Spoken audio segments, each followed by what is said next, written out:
Hello learners, welcome to Unacademy. मेरा नाम है प्रांजल सिंह और आज मैं आप सभी लॉ स्टूडेंट्स के लिए एक बड़ा ही इंपॉर्टेंट वीडियो लेक्चर लेके आया हूं।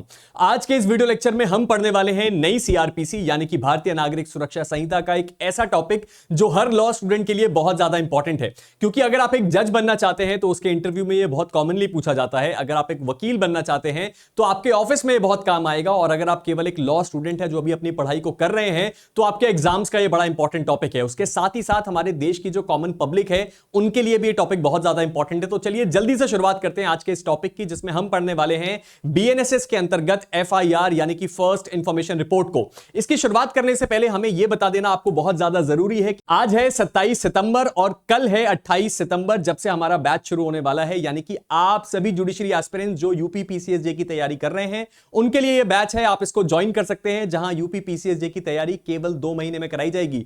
इस पूरे यूपी पीसीएसजे के प्रीलिम्स एग्जाम की तैयारी 2 महीने में हो जाएगी, हिंदी और इंग्लिश दोनों मीडियम में। और बैचेस शुरू हो रही हैं कल, जिसकी आगे और भी बहुत सारे अच्छे ऑफर्स की जानकारी आपको वीडियो की आखिरी में मिलेगी। चलिए शुरुआत करते हैं आज के इस वीडियो की। हमें यह बात तो अच्छे से पता है कि आज हम जिस चीज को पढ़ने जा रहे हैं यानी कि भारतीय नागरिक सुरक्षा संहिता, वो है पुरानी सीआरपीसी का नया रूप। तो इसको बारे में हमें बताने की जरूरत तो नहीं है। सबसे पहले यह जान लेना जरूरी है कि बीएनएसएस और बीएनएस में फर्क क्या है, हम इस एक्ट को क्यों पढ़ रहे हैं। जो बीएनएस है यानी कि नई आईपीसी, उसमें यह बताया जाता है कि कौन सा कार्य एक क्राइम होगा। लेकिन जब हम बीएनएसएस की बात करते हैं यानी कि नई सीआरपीसी, वहां पे यह बताया जाता है कि अगर कोई क्राइम हो गया तो किस प्रोसेस के तहत किसी इंसान को सजा दी जाएगी। चलिए आगे बढ़ के और चीजें देखते हैं। ट्रायल की कुछ स्टेजेस को भी देख लेते हैं, प्री ट्रायल, ट्रायल और पोस्ट ट्रायल। तो जो एफआईआर आज हम पढ़ने वाले हैं वो इसी प्री ट्रायल का पार्ट है और आज हमारे लिए बहुत ज्यादा इंपॉर्टेंट है। इसके साथ अगर हम आगे बढ़े तो हम देख सकते हैं कि स्टेजेस ऑफ क्राइम में एफआईआर क्यों सबसे इंपॉर्टेंट है। सबसे पहले एक ऑफेंस कमिट होता है जो कि तय किया जाता है बीएनएस में कि ये एक्ट ऑफेंस था कि नहीं।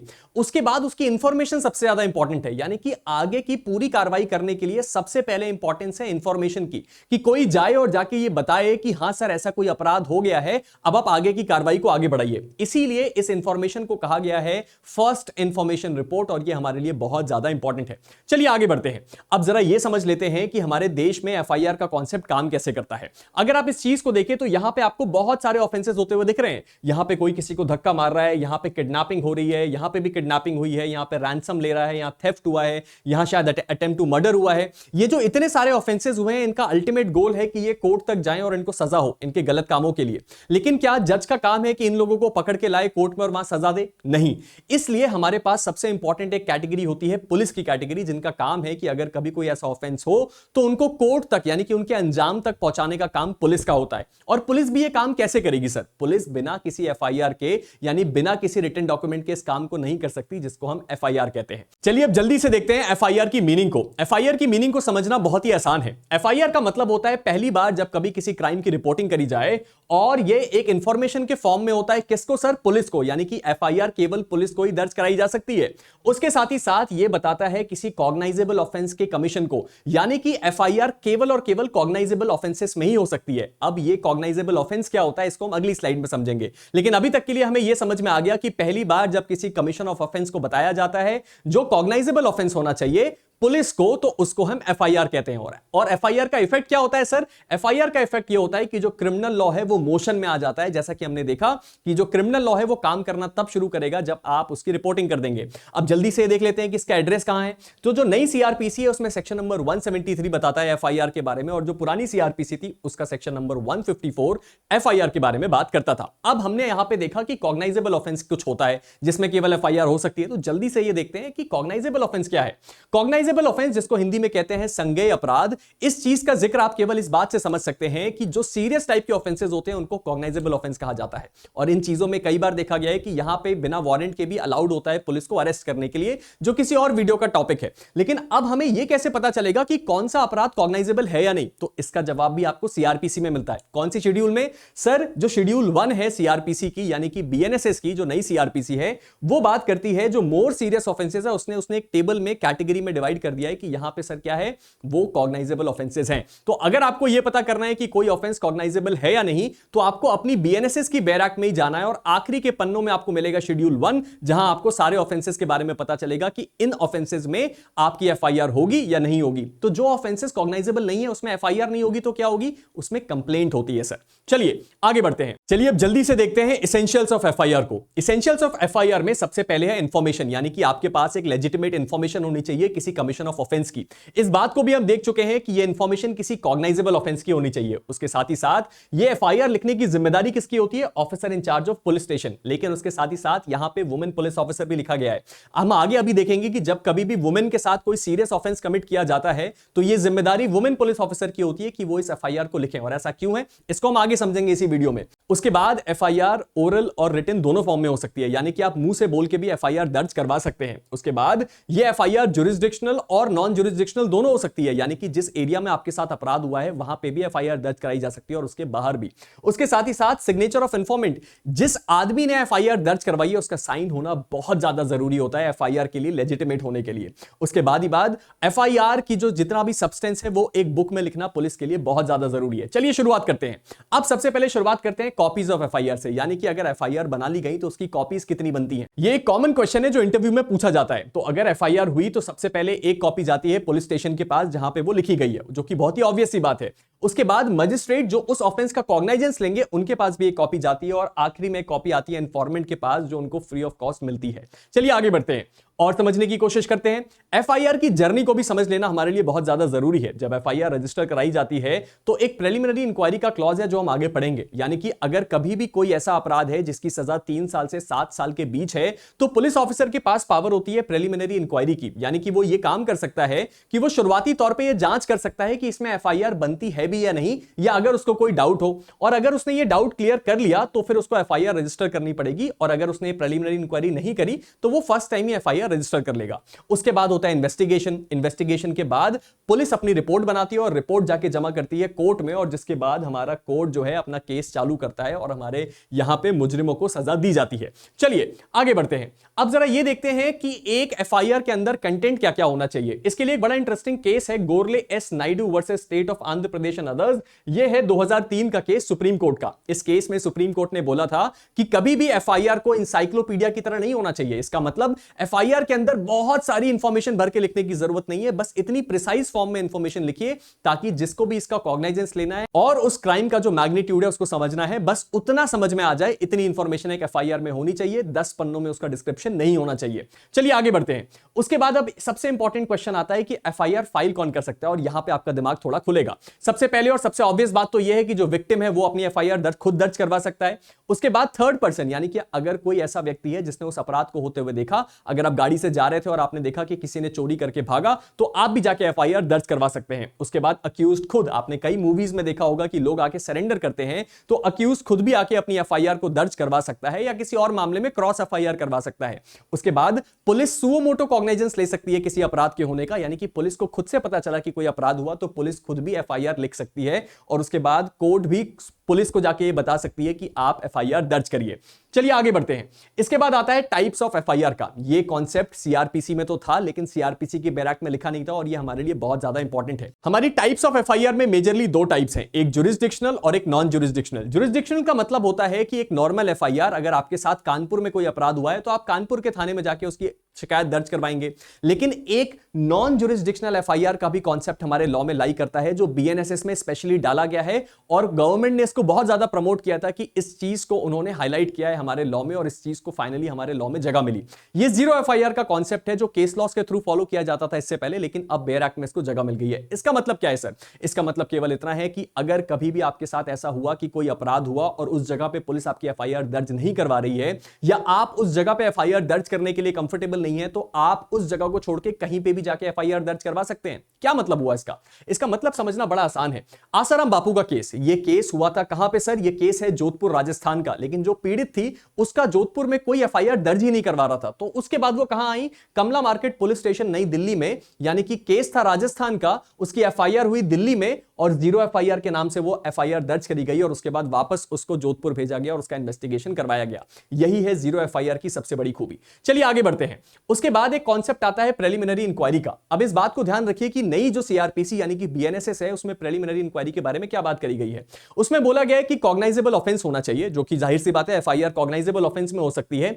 अगर कोई ऐसा कॉग्नाइजेबल ऑफेंस है जिसकी सजा 3 से 7 साल के बीच है, तो उसमें जो पुलिस अधिकारी है वो डीएसपी, कम से कम डीएसपी लेवल के अधिकारी से परमिशन लेके एक प्रीलिमिनरी इंक्वायरी कंडक्ट कर सकता है, जिसकी रिपोर्ट वो 14 दिन के अंदर किसको सबमिट करेगा? वापस आके सबमिट करेगा और उसमें ये बात बताएगा कि प्राइमा फसाई केस बनता है कि नहीं। यानी कि हमेशा आपने देखा होगा कई बार लोग आते हैं, जबरदस्ती केस बनाते हैं और एफआईआर लिखने की कोशिश करते हैं, उसके लिए इसको बनाया गया। यानी कि पुलिस अगर चाहे कोई ऐसा कॉग्नाइजेबल ऑफेंस जिसमें 3 से 7 साल के बीच की सजा है, तो वहां पे वो सिंपल सा एक काम कर सकती है। और वो क्या काम है सर? सिंपल तरीके से वो जाए और जाके एक प्रीलिमिनरी इंक्वायरी करे, जिसकी रिपोर्ट वो 14 दिन में सबमिट करे और फिर यह बात तय करे कि इसमें एफआईआर होनी चाहिए कि नहीं होनी चाहिए। चलिए ये पॉइंट भी हमारा क्लियर है। अब इसके बाद एक बहुत इंपॉर्टेंट पार्ट आता है ईएफआईआर का। जब हमारी पूरी दुनिया डिजिटल हो रही है, हमारे देश में खाना ऑनलाइन ऑर्डर हो रहा है, जो गाड़ियां हैं वो ऑनलाइन ऑर्डर हो रही है, जब सब चीज ऑनलाइन हो रही है, तो एफआईआर जैसी इंपॉर्टेंट चीज ऑनलाइन क्यों नहीं? इसीलिए हमारी नई सीआरपीसी में इस चीज का भी प्रावधान किया गया है, ईएफआईआर का। यानी कि जो भी इंसान ऑनलाइन एफआईआर को दर्ज करवाता है, उसको केवल एक काम करना पड़ेगा, 3 दिन के अंदर फिजिकली आके उसमें अपना साइन करना पड़ेगा, ताकि इस बात को प्रूफ किया जा सके कि हां ये जो एफआईआर थी ये किसी आदमी ने सही तरीके से करी। अभी रिसेंट कंट्रोवर्सी हुई है कि सुप्रीम कोर्ट का यूट्यूब चैनल हैक हो गया, तो ऐसा भी हो सकता है कि लोग दूर से बैठ के बल्क में एफआईआर कर रहे हैं, पुलिस परेशान हो रही है। इसीलिए इस बात को कंफर्म करने के लिए कि जो एफआईआर हुई है वो सही एफआईआर हुई है, इस चीज का प्रावधान किया गया कि 3 दिन के अंदर आप आइए और आके आप क्या करिए सर? उस पर साइन करिए और आपका पूरा कॉन्सेप्ट क्लियर कर देंगे। 0 एफआईआर का कॉन्सेप्ट क्लियर हो गया आपको? अगर नहीं हुआ तो ये एग्जांपल आपके बहुत काम आएगा। अब आप मान लीजिए आप गोवा गए और गोवा में आपके साथ कोई क्राइम हुआ। पूरे इंडिया में आपको गोवा ही जगह मिली घूमने की, क्योंकि जगह अच्छी है। वहां पे ये जयकांत शिकड़े नाम के आदमी थे और उन्होंने बोला कि ये एरिया मेरा है, मैं इस एरिया का जयकांत शिकड़े। अब आपकी एफआईआर इस पूरे गोवा में कहीं नहीं हुई, तो आप जहां से भी घूमने आए थे, मान लेते आप मध्य प्रदेश से आए थे, तो आप वापस मध्य प्रदेश जाइए, वहां जाके 0 एफआईआर दर्ज कराइए और आपका काम सॉल्व हो जाएगा। चलिए आगे बढ़ते हैं। इसके बाद वुमेन एफआईआर का जो हमारे पास स्पेशल जो इसमें चीजें लिखी हुई है बीएनएसएस में, उस पर जरा नजर डालते हैं। ये इतने सारे सेक्शंस लिखे हुए हैं, 64, 65, 66, 67 एक्सेट्रा। ये कौन से सेक्शन है सर? रेप का है, एसिड अटैक का है, इसके अटेम्प्ट का है। तो अगर कोई भी ऐसी महिला है जिसके साथ ऐसा सीरियस ऑफेंस कमिट हुआ है, तो उसकी एफआईआर केवल वुमेन पुलिस ऑफिसर ही लिखेगी। ये बात बीएनएसएस में साफ साफ लिखी हुई है। उसके साथ ही साथ अगर ऐसा कोई ऑफेंस उसके साथ हुआ है, यानी कि रेप हुआ है, एसिड अटैक हुआ है, और उससे उसको टेम्पररी या परमानेंटली कोई डिसेबिलिटी हो गई है, चाहे वो मानसिक हो या शारीरिक हो, उसका हाथ टूट गया हो या उसको कोई और डिसेबिलिटी हुई हो या वो बहुत ज्यादा डिप्रेशन में चली गई हो, तो उस परिस्थिति में महिला पुलिस ऑफिसर ही एफआईआर लिखेगी। उसके साथ ही साथ उसके घर पे जाके लिखेगी या कोई ऐसी जगह जहां वो महिला कंफर्टेबल हो, और उसके साथ ही साथ एक इंटरप्रेटर का होना बहुत ज्यादा जरूरी है। यह बात आपको मिल जाएगी बीएनएसएस के सेक्शन 173 में, और इस पूरे के पूरे प्रोसेस की वीडियोग्राफी करी जाएगी और पुलिस पूरी की पूरी कोशिश करेगी कि जल्द से जल्द यह बयान मजिस्ट्रेट के द्वारा नोट करवाया जाए, मजिस्ट्रेट की प्रेजेंस में यह चीज हो। चलिए यह बात भी क्लियर हो गई। अब एक बात बताइए कि अगर आप कभी भी एफआईआर लिखवाने गए और एफआईआर लिखने से किसी ने मना कर दिया, तो आप क्या करेंगे? आप सब समझदार बच्चे हैं, आप लोग बोलेंगे कि हम 0 एफआईआर करेंगे। वो बात तो सही है, लेकिन एक दूसरी रेमेडी भी है। अगर कभी भी आपकी एफआईआर लिखने से पुलिस मना कर दे, और यह बात मैं खुद से नहीं बता रहा हूं, बेयर एक्ट में लिखी हुई है, तो आपको जाना होगा एसपी के पास, यानी कि उस डिस्ट्रिक्ट में जो पुलिस के मेन अध्यक्ष हैं, एसपी, उनके पास आप जाएंगे। और अगर वो भी आपकी बात नहीं माने, तो आप जाएंगे दूसरे सीनियर पुलिस ऑफिसर्स के पास। कौन होते हैं ये? डीजीपी, एडीजी, आईजी, डीआईजी, ऐसे अधिकारियों के पास। ये लोग भी अगर आपकी बात ना सुने, तो आप जाएंगे मजिस्ट्रेट के पास, और अगर मजिस्ट्रेट भी आपकी बात ना सुने, तब आप जा सकते हैं हाई कोर्ट। यानी कि एक फॉलो चार्ट है जो आपको करना चाहिए अगर आपकी पुलिस एफआईआर नहीं लिख रही, और ये बात बेयर एक्ट में लिखी है। एक सवाल यहां से उठता है, बहुत कॉमनली पूछा भी जाता है इंटरव्यू में, कि सर हम सीधे हाई कोर्ट जा सकते हैं कि नहीं? बिल्कुल जा सकते हैं। आप अपनी रिट की एक पावर को एक्सरसाइज करके तो बिल्कुल जा सकते हैं हाई कोर्ट, लेकिन वहां हाई कोर्ट आपसे ये पूछेगा कि आपके पहले की रेमेडीज आपने एग्जॉस्ट करी कि नहीं। तो अगर आपके पास कोई सॉलिड रीजन नहीं है सीधे हाई कोर्ट आने का, तो आप शायद वहां पे ना जा पाए या आपकी पिटीशन डिसमिस हो जाए। चलिए ये बात भी क्लियर हो गई। अब इसके बाद एफआईआर का सबसे इंपॉर्टेंट केस आता है ललिता कुमारी का केस। ललिता कुमारी का केस हमेशा फॉलो किया जाता है एफआईआर के लिए, और ये जान लेना आपके लिए बहुत ज्यादा इंपॉर्टेंट है, क्योंकि ये बीएनएसएस पे भी एप्लीकेबल होगा। इसमें क्या हुआ था सर? 5/5/2008 यानी कि 5 मई 2008 की बात है। ललिता कुमारी, जिसकी उम्र केवल 6 साल थी, वो किडनैप हो गई। किडनैप कैसे हुई? वो रात को 9 बजे घर से बाहर निकली, आधे घंटे तक वापस नहीं आई। घर वाले बाहर गए ढूंढने तो उनको देखा कि बच्ची घर पे नहीं है। पता चला कि बच्ची वहां पे किडनैप हो गई। ये बात है लोनी गाजियाबाद की। फिर पुलिस वाले के पास तुरंत घर वाले गए, लेकिन पुलिस ने एफआईआर लिखने से मना कर दिया। पुलिस फिर उसके जो घर वाले थे वो गए सुपरिटेंडेंट ऑफ पुलिस यानी कि एसपी के पास, और एसपी के कहने पे पुलिस वालों ने काम तो किया, यानी कि एफआईआर तो दर्ज करी, लेकिन इन्वेस्टिगेशन नहीं करी। इन पूरे के पूरे चीजों से परेशान होकर फाइनली इन्होंने क्या किया सर, आर्टिकल 32 का एक्सरसाइज किया और सुप्रीम कोर्ट गए और हेबियस कॉर्पस की रिट फाइल करी और बोला कि हमें हमारी बच्चे की बॉडी प्रोड्यूस करी जाए और पुलिस सही से काम करे। और इसके बाद जो है सुप्रीम कोर्ट ने क्या किया सर, बहुत सारे गाइडलाइंस को रिलीज किया। क्या थे गाइडलाइंस? सबसे पहले बोला गया कि ये मेनका गांधी के केस में आर्टिकल 21 के बारे में बहुत बड़ी बात करी गई, और इनमें से एक राइट जो है वो एफआईआर का भी है। एक इंसान का एक right to life and personal liberty की बात है कि उसका एफआईआर दर्ज किया जाए। उसके साथ ही साथ क्या बोला गया, मैंडेटरी एफआईआर रजिस्ट्रेशन है, यानी कि पुलिस वाले के ऊपर डिस्क्रिशन नहीं है कि वो एफआईआर दर्ज करे या ना करे। अगर कोई इंसान आया है तो उसकी एफआईआर दर्ज करनी ही पड़ेगी पुलिस को। चलिए सर, उसके बाद क्या बोला गया, यहां पे लिखा है कि सेक्शन नंबर 154 जो कि पुरानी सीआरपीसी में था, यहां पे भी यही बात लिखी हुई है कि शैल शब्द का इस्तेमाल किया गया है। पुलिस का डिस्क्रिप्शन नहीं है कि उसको एफआईआर नोट करनी है कि नहीं। और उसके साथ ही साथ प्रिलिमिनरी इंक्वायरी के बारे में भी बात करी थी। किसने सर? हमारे देश की सुप्रीम कोर्ट ने। इसलिए ललिता कुमारी का केस भी आप बिल्कुल भी नहीं भूल सकते। चलिए, यह बात तो क्लियर हो गई। मैंडेटरी एफआईआर है, प्रिलिमिनरी इंक्वायरी है, और प्रिलिमिनरी इंक्वायरी की जो भी रिपोर्ट है वो उनको सबमिट करनी होती थी 15 दिन में, लेकिन अब नई सीआरपीसी में ये 14 दिन हो चुकी है।